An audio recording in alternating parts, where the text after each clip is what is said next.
What weapons were used at Waterloo? Have you ever wondered what kinds of weapons shaped the famous Battle of Waterloo? This battle, fought in 1815, was a turning point in European history and featured a wide array of weaponry. Each weapon left behind traces that modern archaeologists study to understand the events that unfolded. Muskets were the primary infantry weapon used by both British and French troops.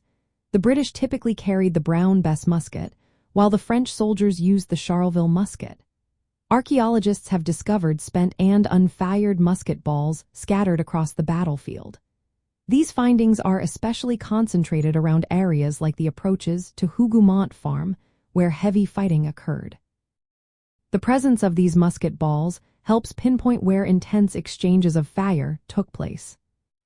Interestingly, the characteristics of musket balls can reveal which side fired them. For instance, a musket ball found lodged in a soldier's rib cage can be analyzed for its weight and diameter. This analysis can provide clues about the soldier's position and the dynamics of the battle. Pistols were also significant, especially in close-quarters combat. Archaeologists have recovered pistol balls near key locations like farmhouses and pathways. These finds suggest that fighting often turned into hand-to-hand clashes. They support historical accounts of fierce skirmishes, indicating where troops engaged directly. Artillery played a major role at Waterloo as well. Cannons and howitzers fired solid shot, explosive shells, and shrapnel. Shrapnel, a type of artillery shell invented by the British, contained musket balls and exploded in the air.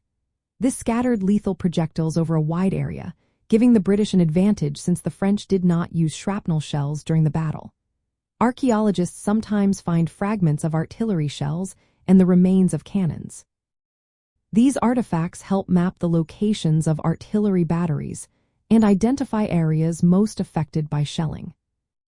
Edged weapons like swords and bayonets were also used, particularly during charges and close combat. While these weapons are less common in archaeological finds compared to bullets and shell fragments, their presence can be inferred from historical records and the discovery of related artifacts. Items like scabbard fittings or uniform buttons can provide context about the soldier's equipment. Archaeological work at Waterloo has uncovered various battlefield artifacts, including fragments of firearms, uniform buttons, and personal items. These objects offer additional context about the soldiers' experiences and the conditions they faced. For example, finding flints in a soldier's pocket can help identify his nationality, as British and French flints differ in color and size. The practical applications of battlefield archaeology at Waterloo are fascinating. By mapping the distribution of musket and pistol balls, researchers can reconstruct troop movements and areas of intense fighting. Analyzing the types and locations of weapons and ammunition found allows archaeologists to test historical accounts. This approach helps clarify how the battle unfolded, providing a more detailed picture of the events on the ground. The weapons used at Waterloo, muskets, pistols, artillery, and edged weapons, left behind a wealth of archaeological evidence. This evidence allows researchers to reconstruct the battle in detail, from the initial volleys to the final clashes. Studying these artifacts not only informs our understanding of the battle but also highlights the human experience of warfare in the early 19th century.